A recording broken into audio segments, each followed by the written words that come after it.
force on a current carrying conductor placed in a magnetic field.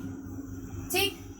Now if we have a conductor, so that conductor will have free electrons. ठीक, अगर मेरे पास एक conductor है, उस conductor में free electrons होंगे and वो electrons अगर एक पर्टिकुलर डायरेक्शन, एक डेफिनेट डायरेक्शन में मूव करें, सो हम कहेंगे कि उस कंडक्टर में करंट फ्लो कर रहा है. करेक्ट.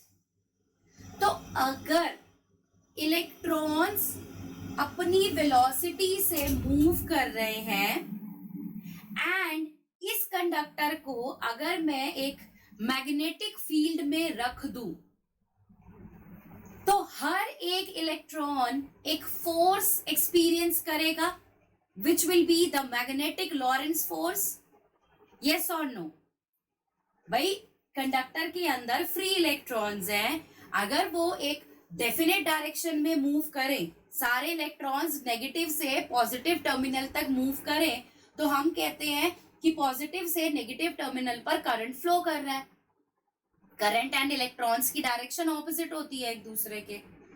तो अगर एक इलेक्ट्रॉन की बात करें, तो अगर एक इलेक्ट्रॉन अपनी वेलोसिटी से मूव कर रहा है एंड हम इस पूरे कंडक्टर को एक मैग्नेटिक फील्ड में रख दें, यानी कि उस इलेक्ट्रॉन को हमने मैग्नेटिक फील्ड में रखा हुआ है, तो वो इलेक्ट्रॉन एक मैग्नेटिक लॉरेंस फोर्स एक्सपीरियंस करेगा.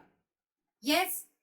हेंस वी कैन से कि जो करंट कैरिंग कंडक्टर है जिसको हमने मैग्नेटिक फील्ड में रखा है, वो एक फोर्स एक्सपीरियंस करेगा. अब वो फोर्स क्या होगी, उस फोर्स का एक्सप्रेशन क्या होगा, ये हमें कैलकुलेट करना है. ठीक. सो लेट्स से हमारे पास एक कंडक्टर है, एक let's say cylindrical straight conductor है which is placed along x axis. Let's say इस कंडक्टर को हमने x dash and x axis के अलोंग रखा हुआ है and the conductor is let's say P Q. ठीक. And the length of this conductor is L and A is the area of cross section. ठीक. and let's say जो ये conductor x axis के along रखा हुआ है, इस conductor पर को हमने एक मैग्नेटिक फील्ड में रखा and the magnetic field is along the xy plane. so ये एक xy plane में एक मैग्नेटिक फील्ड है which is making an angle theta with the x axis. ठीक. एक कंडक्टर है हमारे पास PQ of length L and area of cross section A which is placed along the x axis. This conductor is placed in a magnetic field and this magnetic field is in the xy plane making an angle theta with the x axis. ठीक. suppose ये y axis है हमारी, let's say y and y dash, ये y axis है. clear? now suppose करिए इस conductor में along x axis ये एक करंट फ्लो कर रहा है.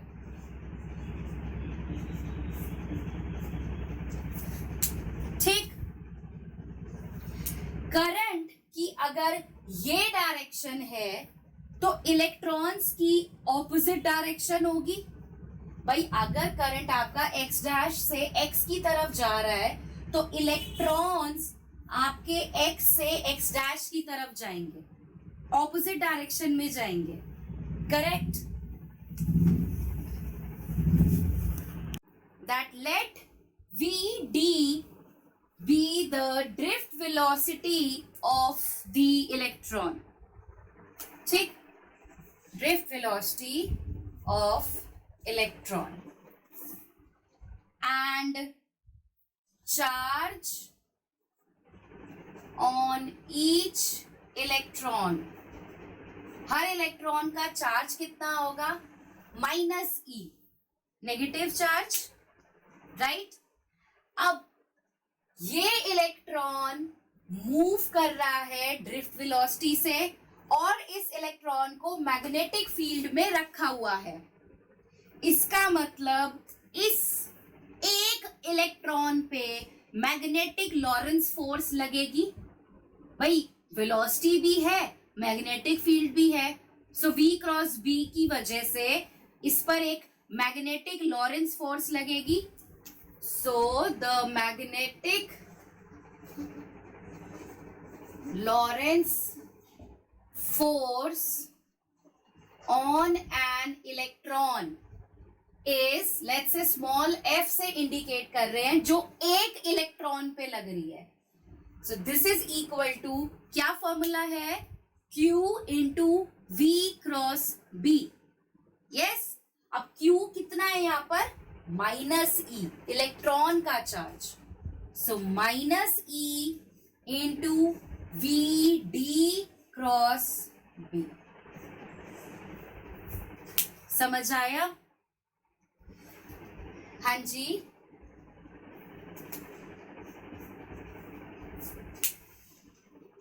क्या कौन कौन इन एरिया के इंडिपेंडेंट है? हाँ, वो ई टाउ बाई एम होता है उसका फॉर्मूला, अगर याद हो तो, e tau by m, small charge into electric field upon mass. Yes, ठीक है। So magnetic Lorentz force on one electron is -e into VD cross B। ठीक, अब ये तो एक इलेक्ट्रॉन पे फोर्स लग रही है, कंडक्टर के अंदर n नंबर ऑफ इलेक्ट्रॉन्स है। Yes, so let small n be the number density of electrons, right. Number density means number of electrons by volume. So n is capital N by V. Correct? So total number of free electrons in the conductor कितने हो जाएंगे? देखो, number density small n है, capital N by V, where capital N is the total number of free electrons and V is the volume. So अगर आपसे total number of free electrons in the conductor निकालने को बोले, that means capital N निकालने को बोल रहा है। So this will be small n into V। Yes, and volume can be written as area into length of the conductor. So n into AN। Correct, ये आ गए मेरे पास total number of electrons. Hence total force on the conductor अगर हमें निकालनी है तो मैं एक इलेक्ट्रॉन की वजह से जितनी फोर्स लग रही है उसको टोटल नंबर ऑफ इलेक्ट्रॉन से मल्टीप्लाई कर दूं तो मेरे पास टोटल फोर्स आ जाएगी। यस और नो? एक इलेक्ट्रॉन पर इतनी फोर्स लग रही है तो सारे इलेक्ट्रॉन्स पर या पूरे कंडक्टर पर कितनी फोर्स लगेगी? जो फोर्स एक इलेक्ट्रॉन पर लग रही है into total number of electrons. Correct? So ये कितना आ जाएगा मेरे पास? F vector is equal to n into small f vector, एक इलेक्ट्रॉन की force multiply by total number of electrons. Correct? तो ये कितना आ गया मेरे पास? NaL इंटू F है मेरे पास minus E V cross B। Clear? ठीक, Now, अब the current is related to drift velocity by a relation I is equal to V ना, जो मैंने अभी आपको बताया, I is equal to V ना. ठीक. Now what we do, we multiply both the sides with L. मुझे ये टर्म चाहिए. देखो N है यहाँ पर, A है यहाँ पर, E भी है यहाँ पर, VD भी है यहाँ पर, L नहीं है. सो हम इन दोनों साइड्स पर L से मल्टीप्लाई कर देंगे. So I into L is equal to वीना into L. Correct? Now this I into L, this is called as the current element vector. I into L vector, this is called as the current element vector, जो आपने पहले भी पढ़ा है ampere circuital law के time पर. ठीक. अब देखो करंट जो है वो आपका x डैश से x की तरफ जा रहा है, जबकि जो आपके इलेक्ट्रॉन्स हैं वो x से x डैश की तरफ ड्रिफ्ट कर रहे हैं. यस, करंट और ड्रिफ्ट वेलोसिटी की डायरेक्शंस ऑपोजिट हैं एक दूसरे के. सो इस एक्सप्रेशन को हम मॉडिफाई करके लिख सकते हैं I into L is equal to minus VD ENA into L. Why we are getting a minus over here? Because I and VD they are in opposite directions. Current x dash से x की तरफ जा रहा है, जबकि electrons x से x dash की तरफ ड्रिफ्ट कर रहे हैं. ठीक. सो यहां पर इस एक्सप्रेशन को मैं यहां पर अगर पुट कर दूं, putting this expression over here in this force, so what I will get, F is equal to minus NaLeVD. इस पूरी टर्म की जगह आ जाएगा I into L vector. So I L vector into B vector. ये आपका result आ गया. Correct. Mod F vector is equal to I तो स्केलर है, into mod L vector cross B vector. And अगर साइन, ये आपकी वेक्टर फॉर्म है,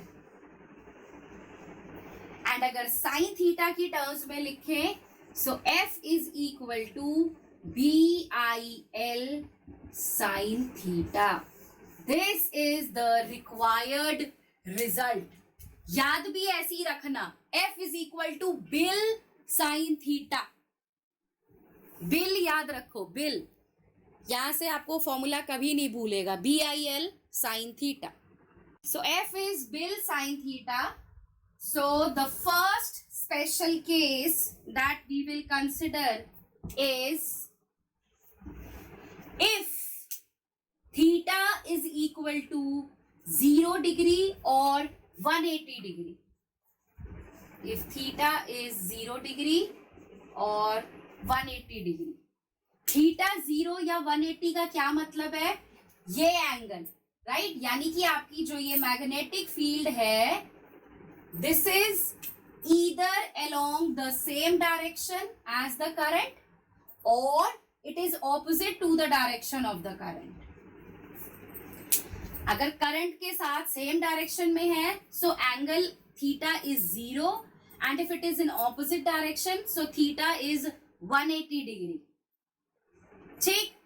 तो अगर हम ऐसी सिचुएशन ले, sine 0 is 0, sine 180 degree is 0, तो यहां से सीधा सीधा फोर्स मेरे पास कितनी आ जाएगी? 0। करेक्ट।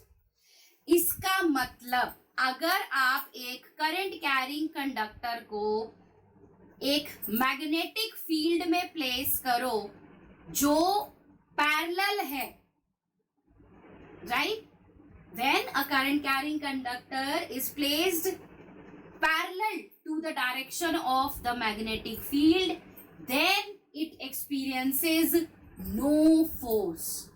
और नेचुरली लगनी भी नहीं चाहिए, बिकॉज क्रॉस प्रोडक्ट ले रहे हो आप एल और बी का। अगर क्रॉस प्रोडक्ट ले रहे हो और डायरेक्शन सेम हो जाए दोनों की, या ऑपोजिट हो जाए करंट की और बी की, सो फोर्स इज 0। ठीक। सेकेंड केस हम क्या ले सकते हैं, इफ थीटा इज 90 डिग्री। अगर थीटा 90 डिग्री हो जाए, मतलब करंट आपका इस डायरेक्शन में फ्लो कर रहा है, यस, एंड मैग्नेटिक फील्ड आपकी एकदम वाई एक्सिस की तरफ आ जाए, 90 डिग्री का एंगल बन जाए बीच में। So sine 90 is 1, so BIL sine 90 degree, so we get force as BIL. This is the maximum force that a conductor will experience when it is placed in a magnetic field acting perpendicular to the current, and ये minimum force है 0, जो एक conductor पर नहीं लगेगी। समझ आया। And इस फोर्स की डायरेक्शन, जो ये मैक्सिमम फोर्स आई है, इसकी डायरेक्शन आप राइट हैंड स्क्रू रूल या Fleming's left hand rule use करके कैलकुलेट कर सकते हैं।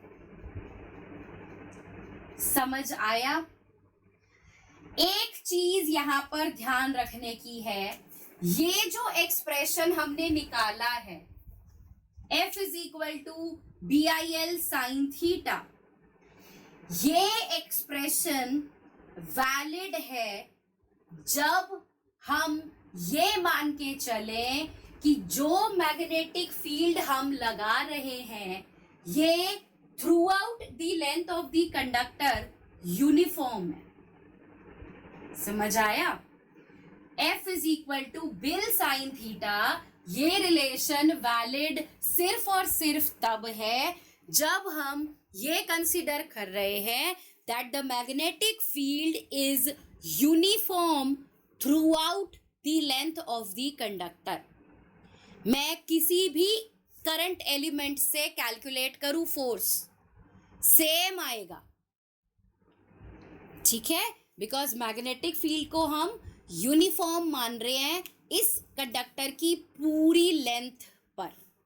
तो if the current carrying conductor is not straight and such type of conductor is placed in a magnetic field, तो इस सिचुएशन में हम क्या करेंगे, हर इस कंडक्टर की पूरी लेंथ पर हम छोटे छोटे करंट एलिमेंट्स कंसीडर करेंगे।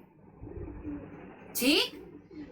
अगर स्ट्रेट कंडक्टर नहीं भी है, थोड़ा सा टेढ़ा मेढ़ा सा कुछ ऐसा शेप का कंडक्टर है, तो हम क्या करेंगे, उस पूरे कंडक्टर की लेंथ में से हम छोटे छोटे एलिमेंट्स निकालेंगे एंड उन एलिमेंट की वजह से कितनी फोर्स लगेगी वो देखेंगे। राइट। सो मान लो मैंने एक DL, एक स्मॉल एलिमेंट ऑफ लेंथ निकाला, तो इस स्मॉल एलिमेंट पर कितनी फोर्स लगेगी, let's say DF। DF is equal to I DL cross B। ये एक स्मॉल एलिमेंट की वजह से फोर्स लगेगी। अब इस तरीके से पूरे कंडक्टर की लेंथ पर बहुत सारे छोटे छोटे छोटे छोटे लेंथ एलिमेंट्स बनेंगे। सो टोटल फोर्स कितनी हो जाएगी, मैं उन सबको इंटीग्रेट कर दूं, total force F will be integration of df. यही आप पढ़ते आए हो हमेशा कि आप एक छोटे पार्ट की वजह से फोर्स निकाल लो और बाकी पूरा एंटायर लेंथ तक उसको इंटीग्रेट कर दो, तो पूरी लेंथ की वजह से कितनी फोर्स लग रही है वो निकल जाएगा. So integration of I D L cross B. Correct. And जब आप इंटीग्रेट कर रहे हो so F is equal to I scalar है वो वैसे बाहर आ गया, integration of D L cross B रह जाएगा. B हम यूनिफॉर्म ले ही रहे हैं, सो सिर्फ dl का इंटीग्रेशन होगा और आपके पास ultimately I L B sine theta यही आ जाएगा.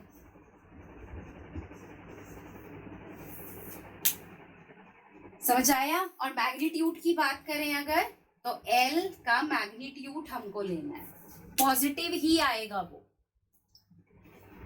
मतलब अगर तो हमारे पास एक स्ट्रेट कंडक्टर है तो आप सीधा पूरी लेंथ की वजह से जो फोर्स लग रही है BIL साइन थीटा आप डायरेक्ट लगाएंगे, राइट. लेकिन अगर मान लीजिए हमारे पास एक ऐसा कंडक्टर है जो स्ट्रेट नहीं है, तो उस कंडक्टर के हम स्मॉल पार्ट्स लेंगे लेंथ के, एक पार्ट की वजह से कितना फोर्स है वो निकालेंगे एंड फिर उसको इंटीग्रेट कर देंगे. तो हमारे पास पूरी नॉन यूनिफॉर्म लेंथ की वजह से कितना उस कंडक्टर पे टोटल मैग्नेटिक लॉरेंस फोर्स लग रही है वो आ जाएगा. समझ आया. एंड ध्यान रखना यहाँ पर L जो है that is the distance between one end of a conductor to the other end. समझ आया. कंडक्टर का एक एंड से शुरू करके नेक्स्ट एंड जो है वो कहां तक है वो उसकी लेंथ होगी. If we have a semicircular coil carrying current and that coil let's say has a radius of r, suppose इस तरीके से एक सेमी सर्कुलर कॉइल है जिसका रेडियस है r एंड इस कॉइल में करंट है, ठीक. और इस सेमी सर्कुलर कॉइल को हमने मैग्नेटिक फील्ड में रखा है, तो अब इस कॉइल पर कितनी फोर्स लगेगी बताओ जरा. फॉर्मूला है आपके पास BIL साइन थीटा. सो अब L कितना होगा. L क्या समझाया है मैंने, कंडक्टर के एक एंड से लेकर है, क्यों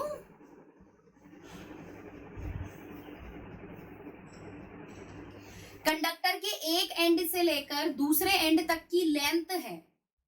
ये रहा एक एंड, ये रहा दूसरा एंड. सो यहां से यहां तक की लेंथ कितनी हुई 2r. यस और नो. बेशक सेमी सर्कुलर है, इसको सीधा करोगे लेंथ तो 2r ही रहेगी.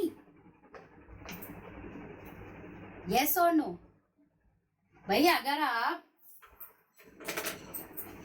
भाई ये सेमी सर्कुलर है, मैं इसको सीधा कर लूं लेंथ तो मेरी 2r ही रहेगी, वो तो नहीं बदलेगी ना. सो यहां पर लेंथ है 2r, so BI into 2r sine theta. So अगर आपके पास एक सेमी सर्कुलर कॉइल है of radius r carrying current I and this semicircular coil is placed in a magnetic field B, then उस कंडीशन में जो L है length between one end of the coil to the other end, that becomes 2r and hence force becomes BI 2r sin theta. Clear है? लेकिन अगर मान लीजिए third case हम लेते हैं जिसमें there is a circular coil, अब सेमी सर्कुलर नहीं है, अब एक सर्कुलर कॉइल है या क्लोज्ड लूप है किसी भी शेप का जिसमें करंट है पूरा ऐसे, और ये आई करंट इस सर्कुलर कॉइल में फ्लो कर रहा है, करेक्ट?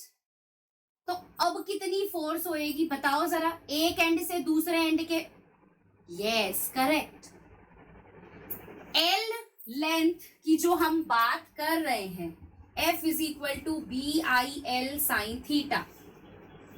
एल क्या था? एक एंड से दूसरे एंड तक का लेंथ, ठीक? अब अगर पूरा ही सर्कुलर कॉइल हो गया तो कौन से दो एंड्स हैं इसके अंदर? है कोई दो एंड सर्कुलर कॉइल में? है ही नहीं। तो एग्जैक्टली राइट। अब ये सर्कुलर कॉइल में जब एंड्स ही नहीं है तो कहां से आएगी लेंथ? एंड ऑल्सो इस सर्कुलर कॉइल पर अगर मैं छोटे छोटे एलिमेंट्स कंसिडर कर लूं, मान लो मैं कि अगर मान लो भाई वैसे एंड्स है ही नहीं तो एल तो स्ट्रेट अवे 0 हो ही गया, लेकिन अगर एक और मेथड से देखा जाए कि मैं डिफरेंट एलिमेंट्री पार्ट्स ले लूं इस कॉइल के, कि मैं कहती हूं मैंने अलग अलग पार्ट्स ले लिए और सारे अलग अलग पार्ट्स अलग अलग फोर्सेस एक्सपीरियंस कर रहे हैं, तो तब भी हर एक पार्ट की ओरिएंटेशन एक अलग डायरेक्शन में होगी। एंड जब हम इन सारे एलिमेंट्स का रिजल्टेंट निकालेंगे तो वो सारे लेंथ एलिमेंट्स कैंसिल आउट करके रिजल्टेंट 0 ही देंगे। समझ आया? तो यहां पर अल्टीमेटली जो फोर्स है B I into 0 into sine theta, force 0 लगेगी। यानी कि अगर आप एक सर्कुलर कॉइल को जो करंट कैरी कर रहा है, अगर आप एक सर्कुलर कॉइल को प्लेस करते हो एक मैग्नेटिक फील्ड में, तो उस सर्कुलर कॉइल पर मैग्नेटिक फील्ड की वजह से कोई भी फोर्स नहीं लगेगी। क्लियर है? No force will be exerted because L length की जो हम बात कर रहे हैं, that length is between the two ends of the conductor, और सर्कुलर कॉइल में एंड्स है ही नहीं, तो जब एंड्स ही नहीं है तो एल कहां से आएगा? सो फोर्स अल्टीमेटली क्या होगी? 0। क्लियर है? एंड लास्ट केस है कि अगर मान लीजिए आपने एक लीनियर कंडक्टर ही लिया है लेकिन आपने उसको नॉन यूनिफॉर्म मैग्नेटिक फील्ड में रख दिया है,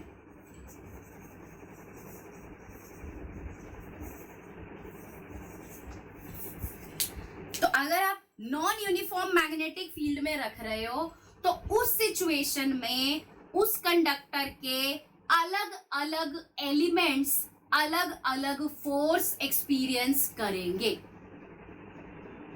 समझ आया? If we place a linear current carrying conductor in a non-uniform magnetic field, then all the different elements of that conductor will experience different forces. बस इतना याद रखना, हमें वो अलग अलग फोर्सेस को कैलकुलेट नहीं करना है। बस याद रखो कि जब भी आप नॉन यूनिफॉर्म मैग्नेटिक फील्ड में एक कंडक्टर को रखोगे तो उस कंडक्टर की अलग अलग एलिमेंट्स जो हैं वो सारे के सारे अलग अलग फोर्सेस एक्सपीरियंस करेंगे, क्योंकि एक एलिमेंट के लिए कुछ वैल्यू है मैग्नेटिक फील्ड की, तो दूसरे एलिमेंट के लिए मैग्नेटिक फील्ड की वैल्यू कुछ और ही है। So F is equal to bill sine theta जब हम लगाएंगे, B अलग होने की वजह से फोर्स अलग अलग ही आएगी।